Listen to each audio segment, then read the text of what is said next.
자, 우리 오늘은요, 창세기 25장 오늘 읽은 말씀 가지고 이삭의 족보 이러한 제목으로 은혜를 나누겠습니다. 오늘부터는 이제 아브라함 얘기를 마치고 이삭 이야기를 시작하겠습니다. 아브라함은 3명의 아내가 있었어요. 그렇죠? 8명의 아들을 낳았습니다. 그 가운데 제일 마지막에 140이 넘어서 결혼해서 낳은 결혼이 아니라 그때 낳은 그두라가 낳은 아들이 6명이었다 그랬어요. 이 6명은 각 족속이 되어 동방으로 갔다. 지난 시간 말씀입니다. 이제 남은 아들은 이스마엘과 이삭입니다. 성경은 아브라함이 죽은 다음에 이삭과 이스마엘의 후손들, 족보에 대해서 오늘 말하고 있어요. 읽지는 않았지만 12절부터 16절까지는 이스마엘의 족보입니다. 여기 보면 이스마엘은 12명의 아들을 낳았는데 각각의 지역에서 지도자들이 되었다 이렇게 되어 있어요. 여기 지도자라는 말은요, 왕이라는 말과 같아요. 이스마엘의 후손 아들들 12명이 12개의 나라를 세웠다 그런 뜻이에요. 여러분, 어떻게 이스마엘의 아들들은 이렇게 힘 있는 왕들이 됐을까요? 그 이야기도 앞에서 말씀을 드렸습니다. 하갈과 함께 아브라함의 집에서 바란 광야로 쫓겨난 다음 이스마엘은 그곳에 거주하며 활 쏘는 자가 되었다 그랬어요. 이 활 쏘는 자가 됐다는 말이 힘 있는 자, 강한 사람이 됐다라는 뜻이라고 말씀을 드렸어요. 이스마엘의 후손은 광야에서 이렇게 힘 있는 각 나라들을 세우며 12왕국으로 번성했다 그러한 뜻입니다. 그런데 여러분, 왜 12아들이냐는 거예요. 여러분, 왜 이스마엘은 12아들을 낳아서 12왕국을 세울 수 있었을까요? 이것은 앞으로 야곱의 12아들이 세우게 될 이스라엘 나라를 흉내내고 있는 거예요. 여러분, 성경은 전부 이러한 책이에요. 그냥 쓴 게 아니라 무엇인가를 우리에게 미리 암시하는 책이에요. 어떻게 보면 영적인 전쟁사이기도 합니다. 여러분, 사탄이라는 존재가 있어요. 마귀가 있는데 마귀는 우리를 끊임없이 속이는 영이라고 했어요. 계시록 16장에 가면 이 세상의 종말에 있을 마지막 종말 전쟁이 있는데 그 전쟁이 아마겟돈에서 일어난다 그래서 아마겟돈 전쟁이라고 합니다. 근데 이 아마겟돈 전쟁을 위해서 개구리 같은 더러운 영이 용의 입에서, 짐승의 입에서, 선지자의 입에서, 거짓 선지자의 입에서 나와 동방에서 온다라고 말씀을 드렸어요. 생각해 보세요. 왜 더러운 영이 셋으로 올라올까요? 동방에서. 하나님을 대항하는 세력도 삼위일체 하나님을 흉내내고 있는 거예요. 그래서 악한 영들도 셋으로 흉내내서 하나님을 대적하는 겁니다. 그래서 성경이 다 그런 이야기라는 걸 우리가 알면서 이제 성경을 살펴보려고 하는 거죠. 생각해 보세요. 이스마엘의 족보가 앞에 12절부터 19절까지 18절까지 나왔는데 12명의 아들들이, 그들의 후손들이 12 지도자, 왕들이 되었다. 굉장히 화려하지 않나요? 그렇다면 이삭의 족보는 어떤가 하는 거예요. 이삭의 족보는 족보라고 할 것도 없어요. 왜냐? 달랑 쌍둥이 에서와 야곱, 이 둘이 전부였기 때문이야. 이걸 무슨 족보라고 말할 수 있을까? 그것도 이삭이 결혼한 다음에 20년 동안 아들을 못 낳다가 겨우 이삭이 간구해서 임신하여 낳은 아들이에요. 그것만이 아닙니다. 리브가가 임신한 다음에 리브가의 뱃속에서 쌍둥이 두 아들이 서로 싸웠는데 그 싸움이 얼마나 심했길래 이삭은 그 일로 인해서 하나님 어찌하면 좋습니까 하고 하나님께 다시 간구했다는 거예요. 하나님, 도대체 내 인생이 왜 이런가요? 20년 동안 못 낳다가 기도해서 임신했는데 얘네 둘이 지금 아내의 뱃속에서 보통 싸우는 게 아닌데 이거 날 수 있을까요? 그러한 걱정이 돼서 하나님께 간구했더니 하나님의 답변이 23절입니다. 23절 보세요. 여호와께서 그에게 이르시되 두 국민이 내 태중에 있구나. 두 민족이 내 복중에서부터 나누이리라. 이 족속이 저 족속보다 강하겠고 큰 자가 어린 자를 섬기리라 하셨더라. 하나님의 답변은 심상치 않은 답변이에요. 이삭에게서 태어날 쌍둥이 아들이 뱃속에서부터 심상치 않은데 우리는 이제부터 이 이삭의 심상치 않은 족보를 앞으로 만나보게 될 것입니다. 범상치 않은 이삭의 족보를 우리가 오늘 처음 이렇게 보면서 드는 생각이 있어요. 왜 이렇게 하나님이 택한 사람들은 아이를 잘 못 낳느냐는 거예요. 40살에 결혼했는데 20년이 지나도록 아들을 얻지 못할 때 이삭은 아버지도 나를 25년 만에 낳았으니까 나는 한 5년만 더 기다리면 되겠지. 그러한 생각을 하며 위로를 받았을까요? 그렇지 않아요. 왜냐하면 하늘의 별처럼 바닷가의 모래처럼 아들을 많이 주시겠다고 약속을 했어요. 또 하란에 갔을 때, 아브라함의 종이 갔을 때 하나님의 인도하심으로 정말 믿음이 있는 최고의 아내, 여자 아브라함 리브가를 아내로 얻은 거예요. 리브가 역시 마찬가지입니다. 하란을 떠날 때 리브가의 가족들이 리브가에게 축복한 말이 뭐예요? 너는 천만인의 어미가 될지라. 여러분, 이게 얼마나 놀라운 축복이에요. 천만인의 어미가 되라. 근데 결혼했는데 20년이 될 때까지 임신을 못하는 거예요. 여러분 생각해 보세요. 왜 하나님의 택한 약속의 자녀들은 이렇게 애를 잘 못 낳는 거예요. 이것 때문에 이렇게 고통을 받아야 되느냐라는 겁니다. 마태복음 1장을 보면 예수 그리스도가 이 땅에 오기까지의 족보가 나오는데 시작이 이렇게 되어 있어요. 아브라함과 다윗의 자손 예수 그리스도의 계보, 족보라 그랬어요. 메시아이신 그리스도가 이 땅에 오시기 위한 족보 이야기에 누가 제일 처음에 나와요? 아브라함이 제일 처음에 시작돼요. 여러분, 이것은 예수 그리스도의 오심에 아브라함이 중요한 역할을 감당하고 있다는 말입니다. 그렇다면 오늘 본문에 나타난 이삭의 족보 이야기는 단순한 아브라함의 가정사가 아니라 거대한 하나님의 구속사라는 것이에요. 당황스러운 것은 이처럼 중요한 이삭의 족보가 12아들을 얻은 이스마엘의 족보에 비하면 너무 초라하다는 거예요. 그리고 그 간단한 족보 아들을 낳기 위해 이삭이 하나님 앞에 간절히 기도했다는 거예요. 여기 21절에서 여호와께 간구하매라는 말이 있어요. 이 간구했다라는 이 말은요, 보통 기도했다는 말이 아니라 간절히 간청했다는 뜻이에요. 주전 9세기에 호메로스라고 하는 헬라의 시인이 있는데 이 사람이 한 말 중에 이런 말이 있어요.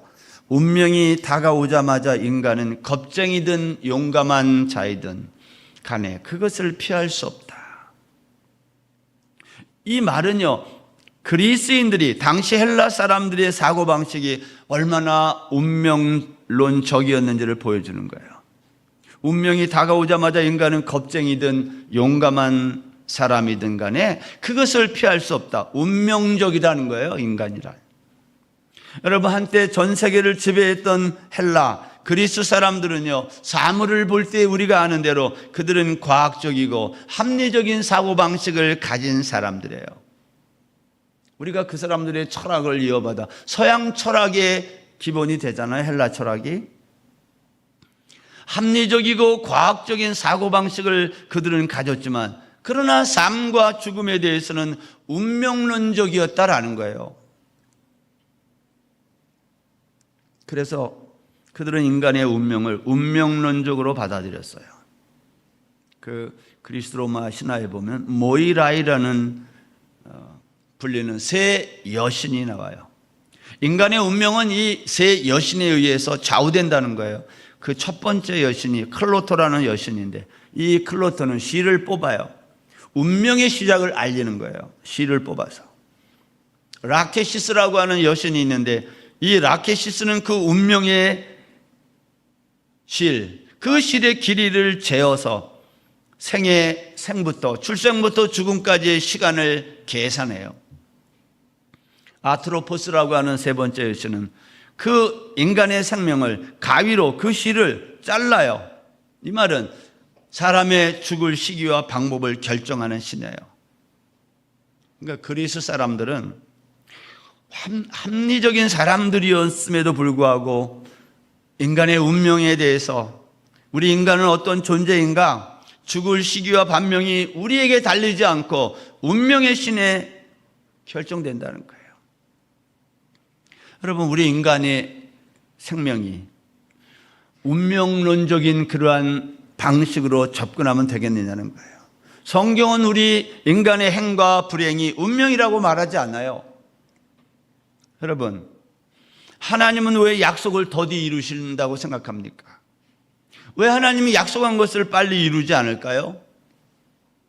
시편 42편에서 시인은 사람들이 너의 하나님이 어디 있느냐고 조롱할 때에 눈물이 주야의 음식이 됐다 그랬어요. 내가 믿는 하나님은 도대체 어디서 뭐하고 있느냐는 조롱을 받을 때가 있어요. 누가? 예수 믿는 우리가.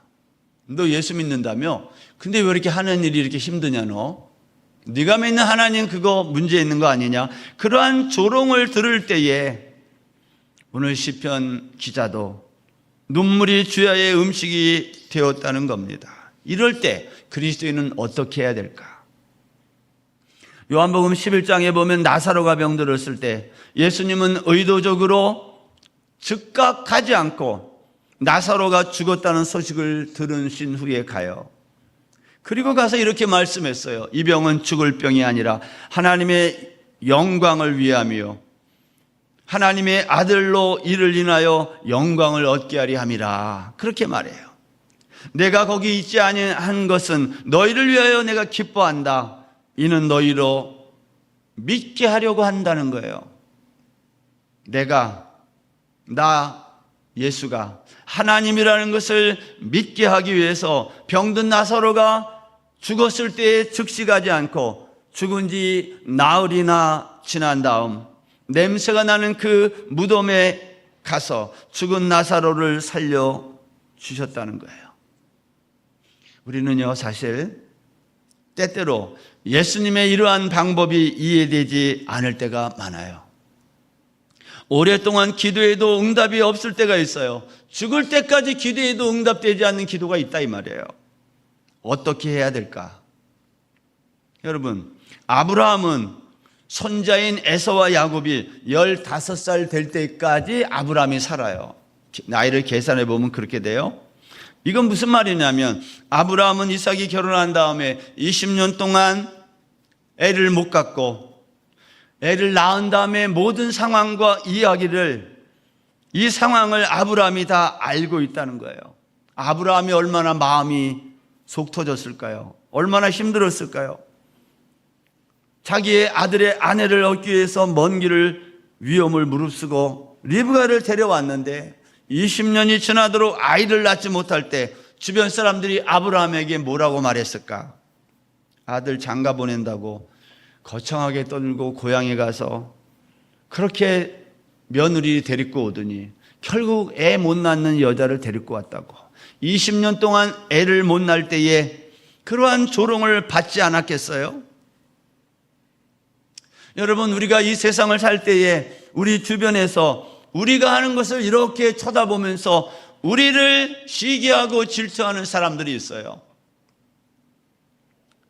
저는 늘 이렇게 생각하는데 이 모든 것은 다 영적인 문제인데 마귀는 늘 우리를 감시하면서 우리를 질투한다는 거예요. 너 예수 그렇게 잘 믿는다고 하면서 내가 너 얼마나 잘 되는지 보겠다는 거예요. 그런 사람이 우리 주변에 많이 있어요. 너 목사라며? 너 어떻게 사는지 내가 한번 지켜볼게. 그러한 마귀의 감시가 늘 따라다닌다는 거예요. 그리스도인에게는 모두 마찬가지예요. 직장에 갔을 때, 아니면 가정에서, 아니면 사회에서, 너 교회에서 목사고 장로고 권사고 집사라고 하는데 너 한번 보자. 얼마나 잘 되나. 우리를 그렇게 감시하는 어둠의 세력들이 있다는 거예요. 여러분, 이럴 때 우리가 꼭 기억하고 있어야 될 게 하나 있어요. 오늘 이삭이 그렇게 했어요. 기도하고 기다렸어요. 오늘 21절 말씀을 다시 보면 이삭이 여호와께 간구하매라는 말이 있어요. 이 간구하매라는 히브리말 아타르는요, 우리말로 이걸 뉘앙스를 조금 살려서 하면 제발 부탁합니다 그러한 뜻이에요. 그냥 지나가는 기도 소리가 아니에요. 태국말로 하면 거렁 이러한 뜻이에요. 울면서 간절히 요청하는 거. 이삭은 약속의 자녀였지만 불임이라는 장애물을 만났을 때 기도했어요. 왜 기도했을까요? 하나님이 약속했거든요. 하늘의 별들처럼 바닷가의 모래처럼 후손을 주시겠다고 약속한 그 말씀 때문에 이삭은 하나님께 간절히 기도한 거예요. 하나님, 주시겠다고 약속했는데 왜 안 주세요? 하고 간청했다는 거예요. 그때 하나님이 뭘 줬어요? 쌍둥이를 주신 거예요. 그러면 쌍둥이를 잘 낳으면 되는데 이 아이들이 리브가의 뱃속에 있을 때 얼마나 싸우는지, 태중에서 싸우는 것을 보고 이삭은 어찌할꼬 하면서 하나님께 또다시 나가 기도하며 물어본 거예요. 하나님, 왜 이러십니까? 얘네들 저렇게 싸우다가 문제 생기겠어요. 어머니의 뱃속에서 아이들이 자라날 때에 발차기 같은 거 하긴 하죠. 근데 얘네들은 보통 한 게 아닌 거예요. 문제가 생길 것 같은 느낌이 들었던 거죠. 이삭은 하나님께 나아가 어찌할꼬 하고 기도했더니 하나님이 뭐라고 대답하셨습니까? 23절이 그 대답이에요. 여호와께서 그에게 이르시되 두 국민이 내 태중에 있구나. 두 민족이 내 복중에서부터 나누이리라. 이 족속이 저 족속보다 강하겠고 큰 자가 어린 자를 섬기리라 하셨더라. 저는 아브라함에 이어서 이삭의 이야기를 이렇게 여러분과 나누면서 먼저 그냥 첫 번째 드는 생각이 뭐냐면 이삭은 아브라함보다 더 성숙한 것 같아요. 그 이유가 이런 거예요. 아브라함은 어떻게 했어요? 아브라함의 가정은 불임이라는 장애를 만났을 때 아브라함이 어떻게 했어요? 여종 하갈과 동침해서 아들을 얻는, 이스마엘을 얻는 그러한 방법을 동원했지만 이삭은 기도했어요. 아브라함은 이삭과 이스마엘 사이에 갈등이 생겼을 때 어떻게 해결했어요? 이스마엘을 내쫓았어요. 이삭은 두 아들이 태중에서 싸울 때에 어찌할꼬 하면서 기도한 거예요. 이런 거죠. 이삭은 문제가 있을 때마다 하나님께 나아가 기도했어요. 아브라함은 자기의 방법으로 해결해 보려고 했어요. 근데 이삭은 그렇게 하지 않았어요. 기도했어요. 뿐만이 아닙니다. 이삭은 아버지가 자신을 번제로 드리기 위해 결박할 때에 모리아산에서 결박하고 칼을 빼어 들었을 때도 대항하지 않고 순종했어요. 이삭의 아내 리브가는 어땠습니까? 그녀는 아브라함의 늙은 종이 물을 달라고 할 때에 그 종에게만 준 것이 아니라 그가 데리고 온 낙타 10마리에게도 물을 먹이는 수고를 아끼지 않았던 희생적인 여인이었어요. 저는 이 이삭과 리브가가 너무 괜찮아요. 이러한 아들과 이러한 며느리를 두고 있는 부모님이 계시다면 얼마나 행복할까 이런 생각이 드는 거예요. 너무 괜찮은 이 이삭과 리브가 부부. 근데 왜 하나님은 이런 괜찮은 부부에게 불임이라고 하는 장애물을 주시고 거기에 더해서 애를 임신하고 나서 태중에서 서로 다투는 이와 같은 일들을 보게 했을까 하는 거예요. 하나님은 아직 태중에 있는 두 아이에 대해서, 두 아들이 이삭의 가정에 20년 만에 주어진 하나님의 약속의 선물이라는 것을 말하기도 전에 그 둘 사이에 이미 치열한 다툼이, 갈등이 있을 것임을 오늘 말씀하고 있어요. 그런데 왜 두 아들이 싸워야 하는지, 그리고 왜 큰 자가 어린 자를 섬겨야 되는지 아무 설명이 없이 그냥 하나님의 말씀이 선포된 거예요. 저는 이게 아주 중요하다고 생각해요. 바울 사도는 로마서 9장에 가면 이것에 대하여 이러한 이야기를 했어요. 로마서 9장에 보면요, 바울이 마음에 나는 그치지 않는 고통이 있다 그랬어요. 그 고통이 뭐였어요? 자기 동족인 유대인들은 영광과 언약들과 율법과 예배와 약속을 가지고 있지만 대다수가 믿지 않았다는 거예요. 그리스도를 배척했어요. 바울이 생각할 때 이것은 이스라엘에게 복 주시겠다는 하나님의 약속이 취소된 것처럼 보인다는 거예요. 하나님이 나를 택했으면 그래도 남들과 좀 비슷하게 뭐 하거나 좀 어느 정도 살게 해줘야 되는데 너무 하시다는 거예요. 하나님의 약속이 취소된 것처럼 보인다는 거예요. 그런데 바울은 이렇게 말해요. 그러나 하나님의 약속은 유대인의 불신앙 때문에 무효될 수 없다는 거예요. 여러분, 하나님의 약속은 우리들의 불순종 때문에 무효되지 않아요. 내가 아무리 하나님의 약속을 모른 척하고 무시해도 하나님의 약속은 취소되지 않아요. 하나님은 전 세계 모든 사람이 다 하나님을 등지고 떠나도 하나님의 약속은 취소되지 않는 거예요. 바울은 이렇게 주장했습니다. 로마서 9장 6절에 가보면요, 이스라엘에게서 난 자들이 다 이스라엘이 아니라는 거예요. 바울이 정의한 유대인은 뭐냐? 여러분, 당시의 유대인의 표준은 아브라함, 이삭, 야곱의 혈통에서 태어난 사람들만 유대인이에요. 그러나 바울은 유대인이 되는 것이 어떻게 되느냐? 육신적 혈통이 의존하지 않는다는 거예요. 바울 사도는요, 이와 같은 자신의 주장을 증명하기 위해서 두 가지 예화를 들어요. 역사적인 예화. 그 첫 번째가 아브라함의 두 아들 이스마엘과 이삭 이야기예요. 근데 여러분, 이스마엘과 이삭은요, 적자와 서자라는 약점이 있어요. 그러니까 이삭의 혈통만 유대인이라고 말하는 거예요, 사람들이. 이스마엘은 아니라는 거예요. 그건 하갈이 낳았으니까. 그래서 바울은 이 약점을 보완하기 위해서 두 번째 이야기를 꺼냈어요. 그게 뭐예요? 야곱과 에서 이야기예요. 여러분, 이삭과 이스마엘은 적자와 서자이기 때문에 그럴 수 있지만 에서와 야곱은 어머니의 뱃속에서 동시에 태어난 쌍둥이에요. 그러니까 어떤 이유로도 설명하기 어려워요. 여러분, 왜 똑같이 이삭의 두 아들 가운데에 야곱은 택하고 에서는 택하지 않았느냐는 거예요. 우리는 앞으로 이 질문에 답을 해야 돼요. 어떻게? 성경적으로. 저는 여러분들과 함께 이 이야기를 앞으로 계속하게 될 것입니다. 이스마엘과 이삭은 그렇다 치고 적자와 서자라고 쳐도 야곱과 에서는 그것도 아닌데 왜 하나님은 에서를 택하지 않고 이삭을 택했느냐? 우리가 이것에 대해서 이러한 질문에 답을 해야 돼요.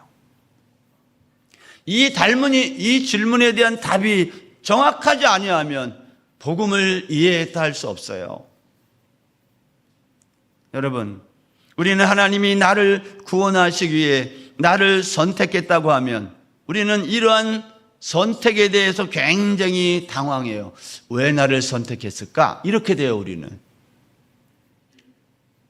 왜냐하면 우리의 생각 속에는 어떤 결과에는 반드시 원인이 있다고 생각하기 때문이에요. 우리가 다 그렇게 배워왔어요. 일평생. 학교에서, 사회에서. 어떤 결과는 반드시 원인이 있다는 거예요. 열심히 공부한 사람이 공부 잘하는 거지. 원인 없는 결과는 없다는 거예요. 내가 이렇게 열심히 노력해서 오늘 이만큼 사는 거지, 이게 어떻게 저절로 됐느냐? 우리는 받아들이지 않아요. 사람들은 하나님의 구원을 원인과 결과라는 도식을 통해 이해하려고 하기 때문에 하나님의 구원을 잘 이해하지 못해요. 아무리 설명해도 받아들여지지 않아요. 사람들이 질문해요. 왜 야곱을 택하시고 에서는 택하지 않으셨는가? 대답해 보라는 거예요. 여러분, 성경은 이 문제를 너무 명쾌하게 대답했어요. 로마서 9장 11절 그리고 13절 다 같이 한번 읽어볼까요? 시작. 그 자식들이 아직 나지도 아니하고 무슨 선이나 악을 행하지 아니한 때에 택하심을 따라 되는 하나님의 뜻이 행위로 말미암지 않고 오직 부르시는 이로 말미암아 서게 하려 하사 기록된 바 내가 야곱은 사랑하고 에서는 미워하였다 하심과 같으니라. 여러분, 이 로마서 9장이 굉장히 중요한데 이 11절과 그 이하에 있는 이 말씀들을 이렇게 하면, 우리 말로 하면 무슨 말이에요? 하나님 마음대로 한다는 거예요. 아직 그 아이들이 태어나기도 전에 무슨 선이나 악한 일을 행하지 아니한 때에 하나님의 뜻이 그들의 행위로 말미암지 않고 오직 하나님의 부르시는 하나님의 뜻에 따라 결정이 됐다는 거예요. 무슨 말이죠? 하나님이 우리를 구원하실 때 하나님 마음대로 한다는 거예요. 잘생긴 사람을 구원하고 못생긴 사람은 구원하지 않고 말 잘 듣는 사람은 구원하고 안 듣는 사람은 구원하지 않고 그런 게 아니라는 거예요. 하나님 마음대로예요. 인간은 이것을 받아들이지 못해요. 저와 여러분은 이것을 받아들이지 못해요. 그래도 내가 이 정도 해서 하나님이 나를 이렇게 구원하신 거지, 성경은 아니라는 거예요. 사람이 태어나기도 전에 구원받은 사람과 그렇지 못한 사람이 결정된다면 이게 말이 되냐는 거예요. 못 믿어요. 많은 사람들이 이것을 못 믿겠다는 겁니다. 우리 중에도 이것을 받아들일 수 없는 분들이 분명히 있을 거예요. 오늘 이 자리에 앉아 있지만 이것을 받아들이지 못하는 분이 있을 거라 저는 생각합니다. 우리가 앞으로 이 이야기를 계속해서 할 것인데 여러분이 잘 제 얘기를 듣고 따라오시면 좋겠어요. 여러분, 이삭 당시의 세상은 장자권에 대한 오랜 관습이 있었어요. 당시 장자권에 대한 도전은 있을 수 없는 사회 질서에 대한 도전이에요. 성경에서 어린 자는요, 자신의 권리를 갖지 못한 자를 의미해요. 구약시대에는 과부와 고아와 나그네가 여기에 속해요. 어린 자. 신약에서는 세리와 창기가 여기에 해당해요. 어린 자는 어린이, 장남 말고 나머지는 다 이러한 부류에 들어간다는 뜻이에요. 고대 사회에서 장남이 아니다라는 것은요, 천하고 멸시받은 존재로 태어났다는 말과 같아요. 이거는 반대로 말하면 장자권이라는 것이 엄청난 특권이라는 거예요. 여러분, 성경에서 이제 보겠지만 우리가 나중에 에서가 야곱에게 떡과 팥죽 한 그릇 얻어먹고 장자의 축복을 빼앗긴 다음 다시 아버지 이삭에게 와서 울면서 뭐라고 그래요? 울면서 아버지 나에게 축복해 주세요. 애원을 해요. 아버지에게. 가만히 생각해 보세요. 자기 동생에게 배고파서 떡과 팥죽 한 그릇 얻어먹고 그래 네가 형이라, 이건 완전히 코미디 같은 얘기예요.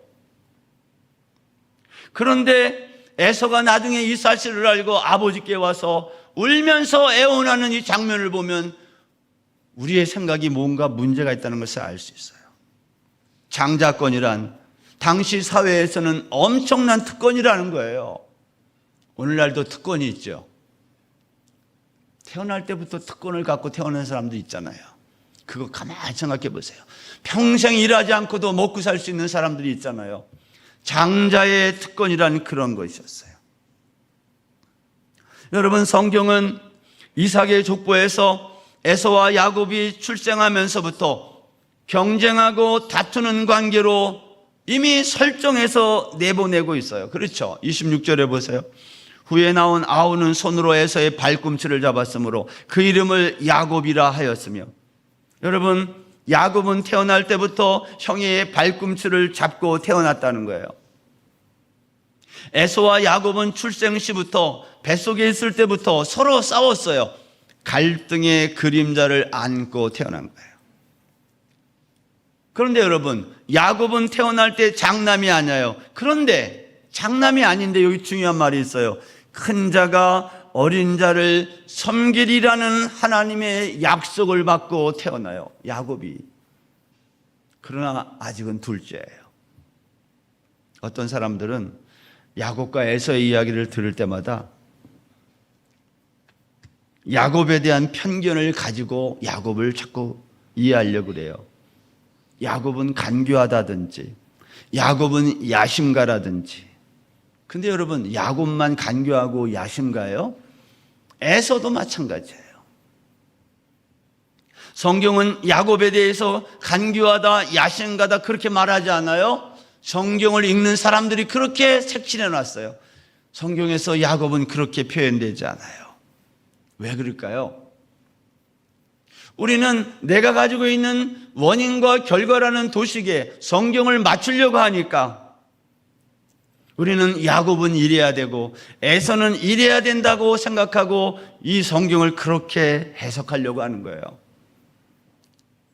그러나 성경은 그렇게 말하지 않아요. 왜냐? 성경은 야곱과 에서에 대해서 말하는 책이 아니기 때문이에요. 성경은 야곱이 어떻고 에서가 어떻고 거기에는 관심이 없어요. 성경은 그들을 통해서 예수 그리스도에 대해서 말하는 책이기 때문에 그래요.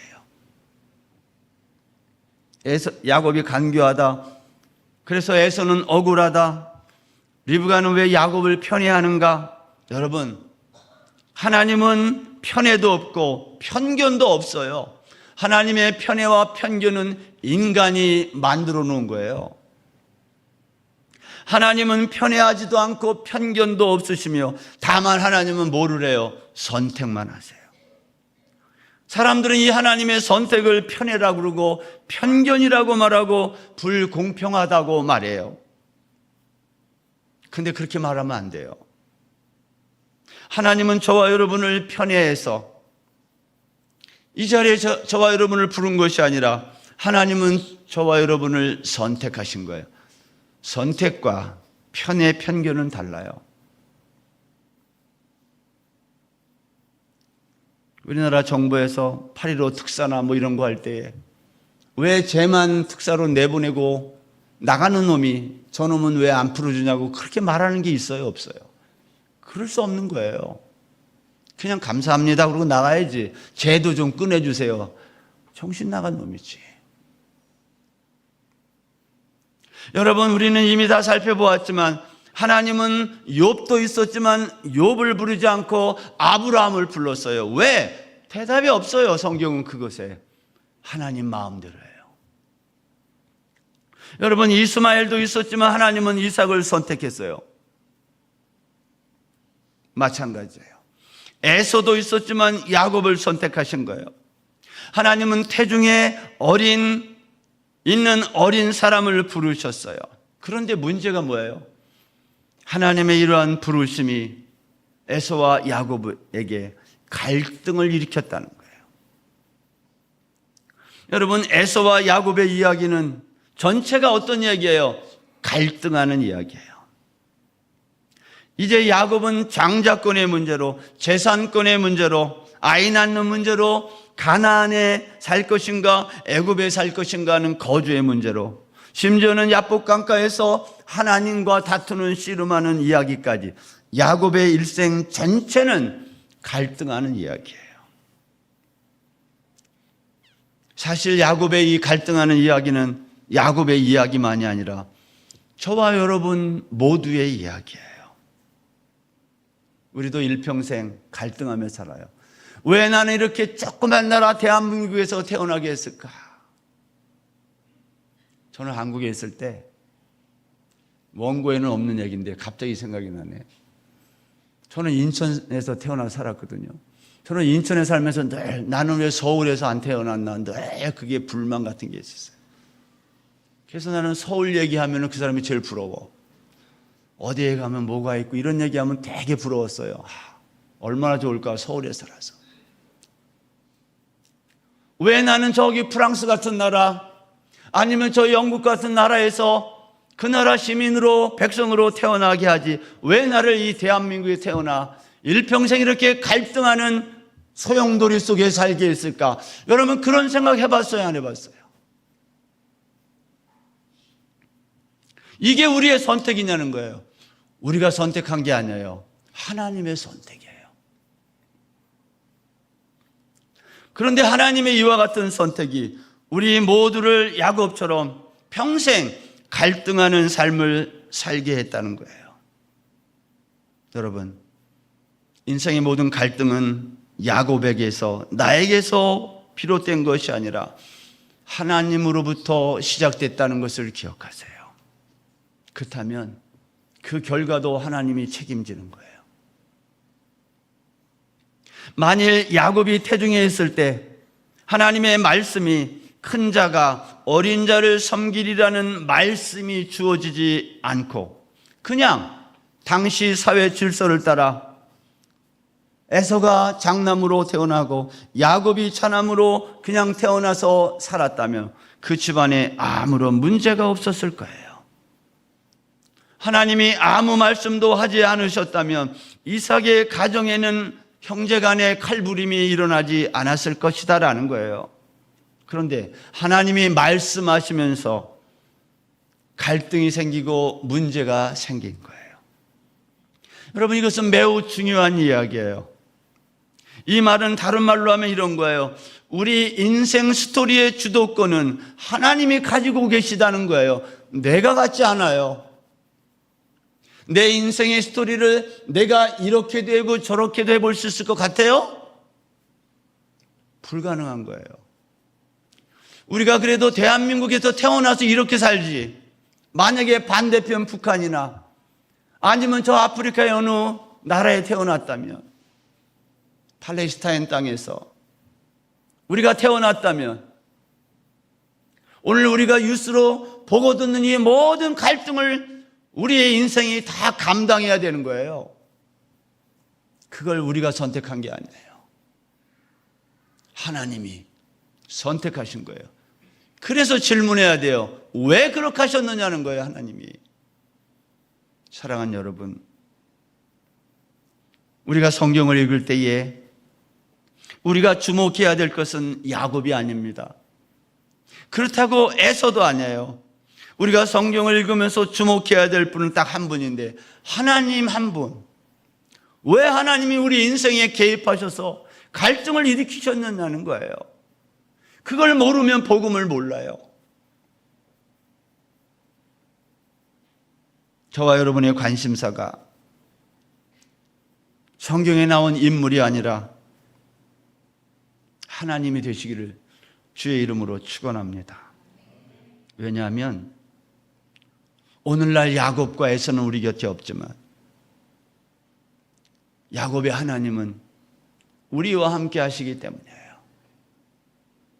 하나님은 지금도 당신의 주권을 가지고 우리의 인생을 지금도 섭리하고 계세요. 그 하나님을 믿으세요. 왜 죄는 저렇게 되냐? 하나님의 영역이에요. 우리가 할 수 있는 게 아니에요. 그것을 받아들이는 사람, 나는 과연 그것을 받아들일 수 있을까? 성경을 읽으면서 그 하나님의 주권을 아무런 저항감 없이 받아들일 때 그 사람에게 하나님의 구원이 이르는 거예요. 이 한 주간도 하나님의 이 놀라운 주권, 이삭의 족보를 보면서 우리가 한번 우리 인생을 돌아보는 귀한 한 주간 되시기를 주의 이름으로 축원합니다.